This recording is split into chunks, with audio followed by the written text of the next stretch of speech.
Satu kali ada seorang guru sekolah dasar, dia tengah mengajar para murid-muridnya. Kemudian dia mengajukan satu pertanyaan kepada anak-anak muridnya. Anak-anak, menurut kalian, siapa Tuhan itu? Lalu satu demi satu, anak-anak murid itu menjawab pertanyaan ibu guru ini tentang siapa Tuhan, sesuai dengan gambaran yang mereka punya masing-masing. Seorang anak yang ayahnya seorang hakim, dia berkata, Tuhan itu seperti hakim, Bu. Karena satu hari dia akan menghakimi seluruh umat manusia. Anak yang lain yang ayahnya seorang dokter, dia berkata, Tuhan itu seperti dokter, Bu. Karena dia sanggup menyembuhkan segala sakit penyakit. Anak yang lain yang ayahnya seorang konglomerat, dia berkata, Tuhan itu seperti konglomerat, Bu. Karena dia sanggup memberikan apa saja kepada setiap orang yang meminta kepadanya. Demikian satu demi satu, anak-anak murid itu menjawab pertanyaan ibu guru ini tentang siapa Tuhan, sesuai dengan gambaran yang mereka punya tentang ayah mereka masing-masing. Lalu tiba giliran kepada anak yang terakhir, Bapak Ibu Saudara.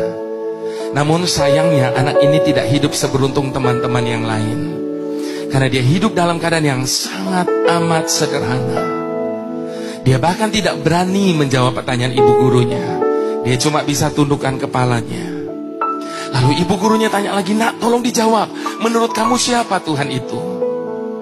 Perlahan dia angkat wajahnya.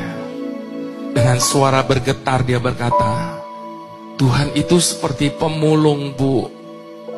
Serempak satu kelas menjadi riuh oleh karena jawaban dari anak ini. Lalu ibu guru itu tanya lagi, kenapa kamu samakan Tuhan dengan pemulung, nak?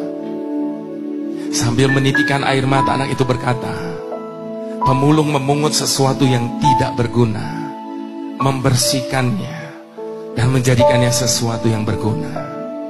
Satu kelas yang tadinya riuh mendadak menjadi hening.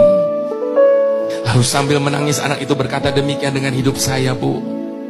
Ketika ayah saya menemukan saya di pinggir jalan, dia membawa saya pulang ke rumahnya. Dia mengasuh saya, dia mendidik saya, sampai saya bisa sekolah di tempat ini. Saya tidak tahu bagaimana hidup saya hari ini kalau waktu itu ayah saya tidak memungut saya dari jalanan. Ibu guru menangis, dia peluk anak itu. Satu kelas yang tadinya hening mulai terdengar isak tangis di setiap kursi. Bapak Ibu Saudara, sebagaimana halnya anak ini, demikian juga dengan hidup saya. Saya tidak tahu bagaimana hidup saya hari ini kalau Tuhan tidak memungut saya. Oleh karena